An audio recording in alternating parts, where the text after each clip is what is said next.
Hi viewers, welcome to Khush Prasad creations. ನಾನು ಅಶ್ವಿನಿ ಪ್ರಸಾದ್. ಈ ರೀತಿಯಾಗಿ ಸ್ಟ್ಯಾಂಡ್ನ ಬಳಸಿ ದೇವರಿಗೆ ಹೇಗೆ ಸೀರೆ ಉಡಿಸೋದು ಅಂತ ಈಸಿಯಾಗಿ ಒಬ್ಬರೇ ಹೇಗೆ ಸೀರೆ ಉಡಿಸೋದು ಅಂತ ತೋರಿಸ್ಕೊಡ್ತಾ ಇದ್ದೀನಿ. ನೆರಿಗೆಗಳನ್ನ ಇಟ್ಕೊಂಡ್ರೆ ವಿತಿನ್ 10 ಮಿನಿಟ್ಸಲ್ಲಿ ಈ ರೀತಿಯಾಗಿ ಅಲಂಕಾರನ ಮಾಡಿಬಿಡ್ಬೋದು. ಅಷ್ಟು ಈಸಿಯಾಗಿ ಮಾಡ್ಕೋಬೋದು. ಹೇಗೆ ಅಂತ ತೋರಿಸ್ಕೊಡ್ತಾ ಇದ್ದೀನಿ. ಇಲ್ಲಿ ನಾನು ಸೀರೆನ ಒಂದು ಅಂಚಿಂದ ಫುಲ್ ಸೆರಗಿನ ಭಾಗದವರೆಗೂ ಹೀಗೆ ಫೋಲ್ಡ್ ಮಾಡಿಕೊಂಡು ತಗೊಳ್ತಾ ಇದ್ದೀನಿ.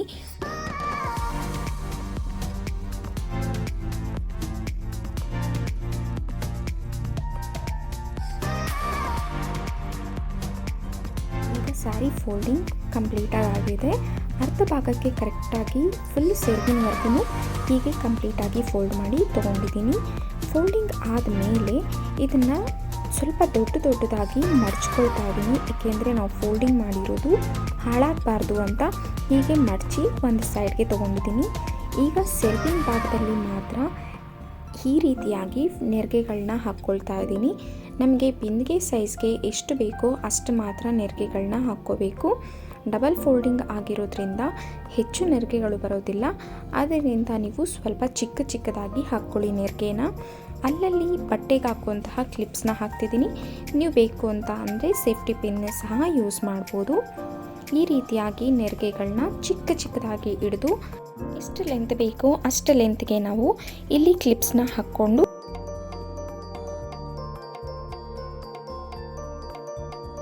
ಈಗ ನೆರಿಗೆಗಳು ಸೆರಗಿನ ನೆರಿಗೆಗಳು ಆದಮೇಲೆ ಅಂಚಿಂದ ಹಿಡಿದು ಸೆರಗಿನ ತುದಿವರೆಗೂ ಈ ರೀತಿಯಾಗಿ ಸಣ್ಣದಾಗಿ ನೆರಿಗೆಗಳನ್ನ ಹಾಕ್ಕೋಬೇಕಾಗತ್ತೆ.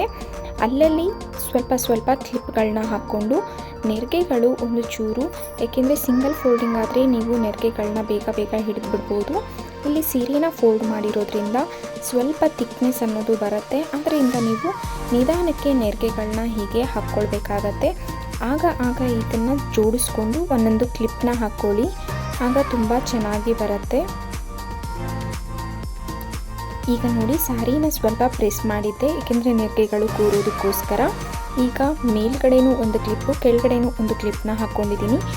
ಈಗ ಸೆರಗಿಗೂ ಕ್ಲಿಪ್ಪನ್ನು ಹಾಕ್ಕೊಂಡಿದ್ದೀನಿ. ಈಗ ಹೇಗೆ ಉಡಿಸೋದು ಅಂತ ತೋರಿಸ್ಕೊಡ್ತಿದ್ದೀನಿ. ಈ ರೀತಿಯಾದಂತಹ ಸ್ಟ್ಯಾಂಡ್ನ ಬಳಸಿ ನಾನಿವತ್ತು ಸೀರೆನ ಉಡಿಸೋದು ತೋರಿಸ್ತಾ ಇದ್ದೀನಿ. ಈಗ ಸ್ಟ್ಯಾಂಡ್ಗೆ ನಾನು ಬಿಂದಿಗೆನ ಇಟ್ಟಿಲ್ಲ, ಜಸ್ಟ್ ಬ್ಲೌಸ್ ಹಾಕಲಿಕ್ಕೋಸ್ಕರ ಕೈ ಟಚ್ ಆಗಬಾರ್ದು ಟೇಬಲ್ ಮೇಲೆ ಅಂತ ಸ್ಟ್ಯಾಂಡ್ ಮೇಲೆ ಇಟ್ಟು ತೋರಿಸ್ತಾ ಇದ್ದೀನಿ.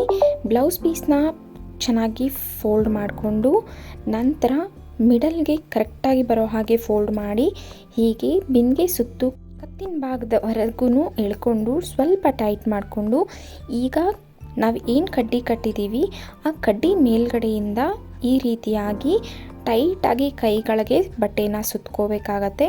ಬಾರ್ಡ್ರ್ ಇದ್ದಾಗ ಬಾರ್ಡ್ರು ಎರಡೂ ಕಡೆ ಬರೋ ಹಾಗೆ ಸುತ್ಕೊಳ್ಳಿ, ಆಗ ತುಂಬ ಚೆನ್ನಾಗಿ ಕಾಣಿಸುತ್ತೆ. ಈಗ ನಾನು ಬರೀ ಲೆಫ್ಟ್ ಸೈಡ್ ಮಾತ್ರ ತೋರಿಸ್ತಾ ಇದ್ದೀನಿ. ಬಿಂದಿಗೆಗೆ ಫ್ರಂಟ್ ನಾವು ನೆರಿಗೆಗಳು ಸೆರಗನ್ನ ಸ್ವಲ್ಪನೇ ಹಾಕೋದ್ರಿಂದ ಮ್ಯಾಚಿಂಗ್ ಕಲರ್ ಬ್ಲೌಸ್ನೇ ಹಾಕ್ಕೊಳ್ಳಿ. ಬಿಂದಿಗೆ ಕಾಣಿಸ್ದಿರ ಇರೋ ಹಾಗೆ ಕಂಪ್ಲೀಟಾಗಿ ಬ್ಲೌಸಿಂದ ಕವರ್ ಮಾಡ್ಕೊಳ್ಳಿ, ಆಗ ತುಂಬ ಚೆನ್ನಾಗಿ ಕಾಣಿಸುತ್ತೆ. ಈಗ ನೋಡಿ, ಲೆಫ್ಟ್ ಸೈಡು ಕಂಪ್ಲೀಟಾಗಿ ಹಾಕ್ಕೊಂಡಿದ್ದೀನಿ. ಈಗ ರೈಟ್ ಸೈಡ್ ಕೂಡ ಹಾಗೆಯೇ ನಾನು ಇಲ್ಲಿ ಬ್ಲೌಸ್ ಪೀಸಿಂದ ಈಗ ಈ ಥರ ರೌಂಡ್ ಮಾಡಿ ತೊಗೊಳ್ತಾ ಇದ್ದೀನಿ. ರೌಂಡ್ ಮಾಡಿ ಅಲ್ಲಿ ಸೇಫ್ಟಿ ಪಿನ್ ಬದಲು ಗುಂಡು ಪಿನ್ನ ಯೂಸ್ ಮಾಡಿ ನಿಮಗೆ ಇನ್ನೂ ಪರ್ಫೆಕ್ಟಾಗಿ ಕೂತ್ಕೊಳ್ಳುತ್ತೆ.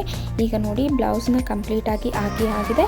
ಕತ್ತಿನ ಭಾಗದ ಹತ್ರ ಟೈಟ್ ಮಾಡೋಕ್ಕೆ ಹೋಗಬೇಡಿ, ಏಕೆಂದರೆ ಬಿಂದಿಗೆ ಕಂಪ್ಲೀಟಾಗಿ ಕ್ಲೋಸ್ ಆಗೋದಿಲ್ಲ. ನಾವು ಸೀರೆ ಉಡಿಸುವಾಗ ಕಂಪ್ಲೀಟಾಗಿ ಕ್ಲೋಸ್ ಆಗಬೇಕು. ವಿಡಿಯೋ ಸ್ಕಿಪ್ ಮಾಡ್ತೀರಾ, ಫುಲ್ ವಿಡಿಯೋ ನೋಡಿ. ಈಗ ಸ್ಟ್ಯಾಂಡ್ ಇಟ್ಟಿದ್ದೀನಿ. ಸ್ಟ್ಯಾಂಡ್ಗೆ ಈ ರೀತಿ ಈ ಕರೆಕ್ಟಾಗಿ ಕೂರುವಂತಹ ಒಂದು ತಟ್ಟೆನ ತೊಗೊಂಡಿದ್ದೀನಿ. ಸ್ವಲ್ಪ ದೊಡ್ಡದಿದ್ರೂ ನಡೆಯುತ್ತೆ. ಫಸ್ಟು ಮೆಷರ್ಮೆಂಟ್ನ ನೋಡ್ಕೊಂಡ್ಬಿಡಿ ತಟ್ಟೆದು, ನಂತರ ನೀವು ಸ್ಯಾರಿನ ಉಡಿಸ್ಕೊಳ್ಳಿ.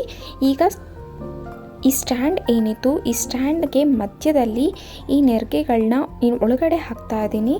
ಮೇಲ್ಗಡೆ ಇರುವಂತಹ ಕ್ಲಿಪ್ನ ಫಸ್ಟು ಸೆರಗನ್ನ ಹಿಂದಕ್ಕೆ ಹಾಕಿ ನಾನು ಏನು ಕ್ಲಿಪ್ಸ್ನ ಹಾಕಿದ್ದೀನಿ ಆ ಕ್ಲಿಪ್ಸ್ನ ಎರಡೂ ಕಡೆ ರಿಮೂವ್ ಮಾಡಬೇಕು. ಮೇಲೆ ಮತ್ತು ಕೆಳಗಡೆ ಭಾಗದಲ್ಲಿ ರಿಮೂವ್ ಮಾಡಿ ಕಂಬಿ ಒಳಗಡೆಗೆ ನೆರಿಗೆಗಳನ್ನ ಹಾಕಿ ಸ್ವಲ್ಪ ಸರಿಸ್ತಾ ಒಂದೇ ಸಮಕ್ಕೆ ಸರಿಸಬೇಡಿ.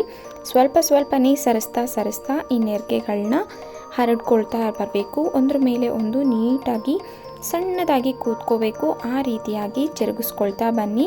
ಆಗ ನಿಮಗೆ ನೆರಿಗೆಗಳು ತುಂಬ ಚೆನ್ನಾಗಿ ಕಾಣಿಸುತ್ತೆ, ನೀಟಾಗಿಯೂ ಸಹ ಬರುತ್ತೆ. ಇನ್ನೊಬ್ಬರ ಹೆಲ್ಪನ್ನ ಇಲ್ದಿರ ಈಸಿಯಾಗಿ ನಮ್ಮ ವಿಡಿಯೋಗಳಲ್ಲಿ ನೋಡ್ಬೋದು. ಯಾರ ಹೆಲ್ಪು ತೊಗೊಳ್ತೀರಾ ಈಸಿಯಾಗಿ ಸೀರೆನ ಒಬ್ಬರೇ ಉಡಿಸ್ಕೋಬೋದು. ಆ ರೀತಿಯಾಗಿರುವಂತಹ ವೀಡಿಯೋಸ್ನೇ ನಮ್ಮ ಚಾನಲಲ್ಲಿ ಅಪ್ಲೋಡ್ ಮಾಡ್ತಾ ಬರ್ತೀವಿ. ಒಬ್ಬರೇ ಈಸಿಯಾಗಿ ಹೇಗೆ ಸ್ಯಾರಿನ ಉಡಿಸ್ಬೋದು, ಹೇಗೆ ಈಸಿಯಾಗಿ ತುಂಬ ಚೆನ್ನಾಗಿ ಸೀರೆನ ಉಡಿಸ್ಬೋದು ಅಂತ ವೀಡಿಯೋಸ್ನ ಅಪ್ಲೋಡ್ ಮಾಡ್ತಾ ಬರ್ತೀವಿ. ಈಗ ನೋಡಿ ನೀಟಾಗಿ ನೆರಿಗೆಗಳನ್ನ ಜೋಡಿಸ್ಕೊಂಡಿದ್ದೀನಿ. ಪ್ಲೇಟ್ ಇಟ್ಟಾದಮೇಲೆ ನೆರಿಗೆಗಳನ್ನ ಸರಿ ಮಾಡ್ಕೊಳ್ಳೋಕ್ಕಾಗಲ್ಲ. ಮುಂಚೆನೇ ಬೆನ್ನಿಗೆ ಕೂರಿಸೋದಕ್ಕೂ ಮುಂಚೆನೇ ನೆರಿಗೆಗಳನ್ನ ಈ ರೀತಿಯಾಗಿ ಒಂದೇ ಸಮಕ್ಕೆ ಸರಿ ಮಾಡ್ಕೊಳ್ಳಿ. ನಂತರ ನಾವಿಲ್ಲಿ ಪ್ಲೇಟ್ನ ಇದ್ರ ಮೇಲೆ ಕರೆಕ್ಟಾಗಿ ಕೂರುವಂತಹ ಪ್ಲೇಟ್ನ ಇಟ್ಟು ಅದ್ರ ಮೇಲೆ ಅಕ್ಕಿನ ಹಾಕ್ಕೊಂಡು ನವಧಾನ್ಯನೆಲ್ಲ ಹಾಕ್ಕೊಳ್ಳಿ. ಆಗ ನಿಮಗೆ ಕರೆಕ್ಟಾಗಿ ಬಿಂದಿಗೆ ಅನ್ನೋದು ಏನಿಡ್ತೀರಾ ನೀವು ಕಳಶ ಪ್ರತಿಷ್ಠಾಪನೆಗೆ ಕರೆಕ್ಟಾಗಿ ಕೂತ್ಕೊಳ್ಳುತ್ತೆ ನಿಮಗೆ. ಈಗ ನಾನು ಬಿಂದಿಗೆನ ಇಟ್ಟಿದ್ದೀನಿ. ಬಿಂದಿಗೆ ಇಟ್ಟು ಈಗ ಕತ್ತಿನ ಭಾಗದ ಹತ್ರ ಸ್ವಲ್ಪ ಎಷ್ಟು ಬೇಕೋ ಕೆಳಗಡೆ ಅಷ್ಟು ಬ್ಲೌಸ್ ಪೀಸ್ನ ಬಿಟ್ಟು ಕತ್ತಿನ ಭಾಗದ ಹತ್ರ ಈ ರೀತಿಯಾಗಿ ಸ್ವಲ್ಪ ಟೈಟಾಗಿ ಎಳೆದು ಪಿನ್ನನ್ನು ಹಾಕ್ಕೊಳ್ತಾ ಇದ್ದೀನಿ. ನಾನು ಪ್ರೀವಿಯಸ್ ವಿಡಿಯೋದಲ್ಲಿ ಈ ಕೈಗಳನ್ನ ಈಸಿಯಾಗಿ ಹೇಗೆ ಜೋಡಿಸೋದು ಅಂತ ತೋರಿಸ್ಕೊಟ್ಟಿದ್ದೀನಿ. ನೀವು ಅಲ್ಲಿ ಹೋಗಿ ನೀವು ಈ ರೀತಿಯಾಗಿ ಕೈನ ಈಸಿಯಾಗಿ ಹೇಗೆ ಕಟ್ಟೋದು ಅಂತ ನೋಡ್ಬೋದು. ಈಗ ನೋಡಿ ಸೆರಗಿನ ಭಾಗನ ನಾನು ಒಂದು ಸೈಡಿಂದ ತೊಗೊಂಡಿದ್ದೀನಿ. ನೀವು ರೈಟ್ ಸೈಡಿಂದ ಆದರೂ ತೊಗೋಬೋದು, ಲೆಫ್ಟ್ ಸೈಡಿಂದ ಆದರೂ ತೊಗೋಬೋದು. ಬಟ್ ನಾನಿಲ್ಲಿ ಲೆಫ್ಟ್ ಸೈಡಿಂದ ತೊಗೊಂಡಿದ್ದೀನಿ. ಯಾವ ಸೈಡಿಂದ ತೊಗೊಂಡ್ರೂ ನಡೆಯುತ್ತೆ, ರೈಟಾ ಆರ್ ಲೆಫ್ಟು, ಯಾವ ಸೈಡಿಂದ ಆದರೂ ತೊಗೊಂಡು ಈ ರೀತಿಯಾಗಿ ಹಳೆ ಕಾಲದಲ್ಲೆಲ್ಲ ದುಪ್ಪಟ ಹೇಗೆ ಹಾಕ್ತಿದ್ವಿ ಆ ರೀತಿಯಾಗಿ ಎರಡೂ ಕಡೆ ಪಿನ್ನನ್ನು ಏನು ಕ್ಲಿಪ್ ಹಾಕಿದ್ದೆ ಆ ಕ್ಲಿಪ್ನ ರಿಮೂವ್ ಮಾಡಿ ಸೇಫ್ಟಿ ಪಿನ್ನನ್ನು ಹಾಕ್ಕೊಂಡಿದ್ದೀನಿ. ಈ ರೀತಿಯಾಗಿ ಫೋಲ್ಡ್ ಮಾಡಿದ ನಂತರ ಟೈಟಾಗಿ ಒಂದು ಪಿನ್ನನ್ನು ಹಾಕ್ಕೊಳ್ಳಿ. ಅಲ್ಲಿ ಮೇಲ್ಗಡೆಯಿಂದ ಹಾಕ್ಕೊಳ್ಳೋ ಬದಲು ನೀವು ಟೈಟಾಗಿ ಎಳೆದು ಎಷ್ಟು ಬೇಕೋ ಅಷ್ಟು ಲೆಂತ್ನ ನೋಡಿಕೊಂಡು ಒಳಗಡೆಯಿಂದ ಪಿನ್ನನ್ನು ಹಾಕ್ಕೊಳ್ಳಿ.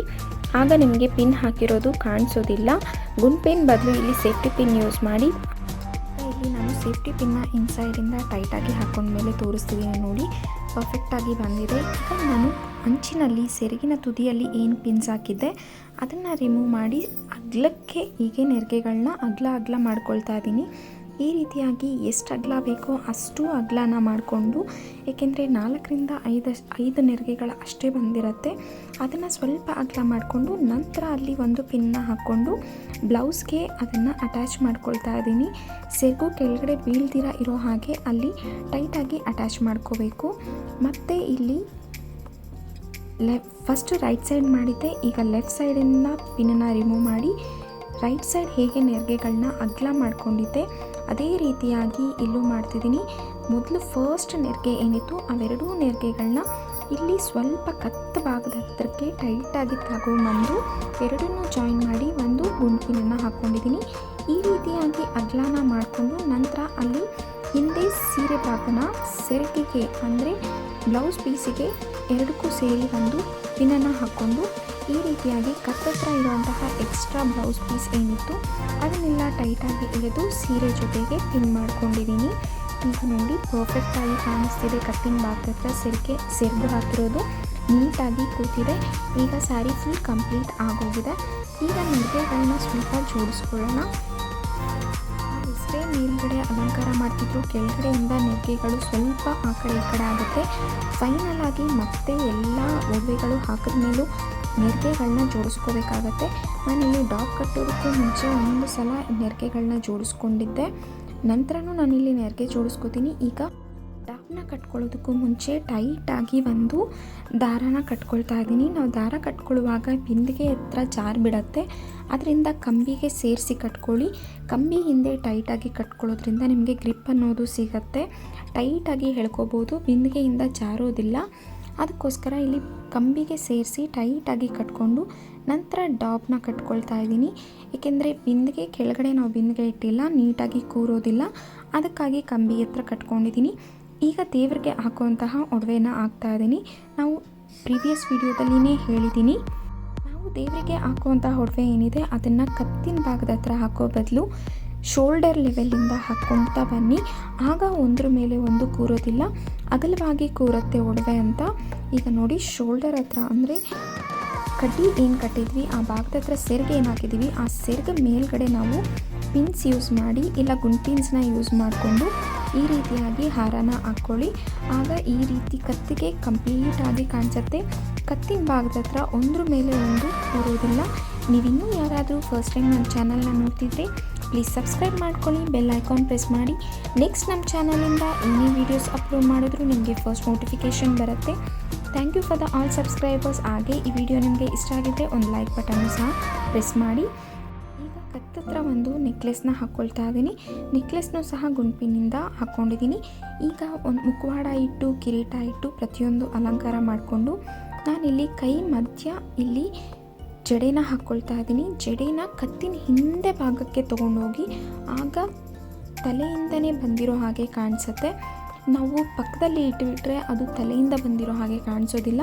ಕತ್ತಿನ ಹಿಂದೆ ಭಾಗದಿಂದ ಹಾಕ್ಕೊಳ್ಳಿ. ಈಗ ಕಂಪ್ಲೀಟಾಗಿ ಎಲ್ಲ ಆಗಿದೆ. ನಾನು ಹೂವಿನ ಅಲಂಕಾರ ಹಾಕೋದಕ್ಕೂ ಮುಂಚೆ ನಾವು ಆ ಕಡೆ ಈ ಕಡೆ ಓಡಾಡುವಾಗ ಸೆರಗು ಸ್ವಲ್ಪ ಆ ಕಡೆ ಈ ಕಡೆ ಜರುಗಿರುತ್ತೆ. ಅದಕ್ಕೋಸ್ಕರ ಒಂದು ಸಲ ಸೆರಗನ್ನ ನೆರಿಗೆಗಳನ್ನ ನೀಟಾಗಿ ಸರಿ ಮಾಡಿಕೊಂಡು ನಂತರ ಈ ರೀತಿಯಾಗಿ ಹಾರನ ಹಾಕಿ ಅಲಂಕಾರ ಮಾಡ್ಕೊಳ್ಳಿ. ನನ್ನ ಪ್ರೀವಿಯಸ್ ವಿಡಿಯೋದಲ್ಲಿ ಮಣ್ಣಿನ ಮುಖವಾಡಕ್ಕೆ ಹೇಗೆ ಅಲಂಕಾರ ಮಾಡೋದು ಅಂತ ಅಪ್ಲೋಡ್ ಮಾಡಿದ್ದೀನಿ. ಆ ವಿಡಿಯೋನ ನೋಡಿ ಈ ರೀತಿಯಾಗಿ ಹೊಸ ಲುಕ್ನ ಕೊಡ್ಬೋದು. ಮಣ್ಣಿನ ಮುಖವಾಡ ಇತ್ತು ಅಂದರೆ ನಿಮ್ಮ ಹತ್ರ ನೋಡಿ. ಈಗ ಸೀರೆ ಕಂಪ್ಲೀಟಾಗಿ ಉಡಿಸಿಯಾಗಿದೆ. ದೇವರಿಗೆ ಅಲಂಕಾರ ಎಷ್ಟು ನೀಟಾಗಿ ಆಗಿದೆ ಅಂತ ನೋಡ್ಬೋದು. ಸ್ಟ್ಯಾಂಡನ್ನ ಬಳಸಿ ವಿತಿನ್ 10 ಮಿನಿಟ್ಸಲ್ಲಿ ನೀವು ಈಸಿಯಾಗಿ ಸೀರೆನ ಉಡಿಸ್ಬೋದು. ಸೀರೆಗೆ ನೀವು ಇದೇ ಅಲಂಕಾರಕ್ಕೆ ಸ್ಟ್ಯಾಂಡ್ನ ಬಳಸಿನೂ ಸಹ ಕಾಲ್ಗಳನ್ನೂ ಸಹ ಇಡ್ಬೋದು. ಆಗ ತುಂಬ ಚೆನ್ನಾಗಿ ಕಾಣಿಸುತ್ತೆ. ನನ್ನ ನೆಕ್ಸ್ಟ್ ವಿಡಿಯೋಗಳಲ್ಲಿ ಅಪ್ಲೋಡ್ ಮಾಡ್ತೀನಿ ಸ್ಟ್ಯಾಂಡನ್ನು ಬಳಸಿ ಕಾಲ್ಗಳನ್ನೂ ಸಹ ಹೇಗೆ ಇಡೋದು ಅಂತ. ಇದೇ ಸ್ಟ್ಯಾಂಡ್ ಮೇಲೆ ಡಬಲ್ ಬಿಂದಿಗೆನ ಇಟ್ಟು ದೇವರನ್ನ ಇನ್ನೂ ಚೆನ್ನಾಗಿ ಕೂರಿಸ್ಬೋದು. ಆ ವಿಡಿಯೋಸ್ನೂ ಅಪ್ಲೋಡ್ ಮಾಡ್ತಾ ಬರ್ತೀನಿ. ಅದರ ನೋಟಿಫಿಕೇಷನ್ಗೋಸ್ಕರ ನೀವು ಪ್ಲೀಸ್ ಸಬ್ಸ್ಕ್ರೈಬ್ ಮಾಡಿಕೊಂಡು ಬೆಲ್ ಐಕಾನ್ ಪ್ರೆಸ್ ಮಾಡಿ. ನಾನು ಅಪ್ಲೋಡ್ ಮಾಡಿದ ತಕ್ಷಣ ನಿಮಗೆ ಫಸ್ಟ್ ನೋಟಿಫಿಕೇಷನ್ ಬರುತ್ತೆ. ಈ ವಿಡಿಯೋ ಇಷ್ಟ ಆದರೆ ನಿಮ್ಮ ಫ್ರೆಂಡ್ಸ್ ಆ್ಯಂಡ್ ಫ್ಯಾಮಿಲಿ ಜೊತೆ ಶೇರ್ ಮಾಡ್ಕೊಳ್ಳಿ. ಹಾಗೆ ಲೈಕ್ ಮಾಡಿ, ಸಬ್ಸ್ಕ್ರೈಬ್ ಮಾಡಿ. Thank you for watching.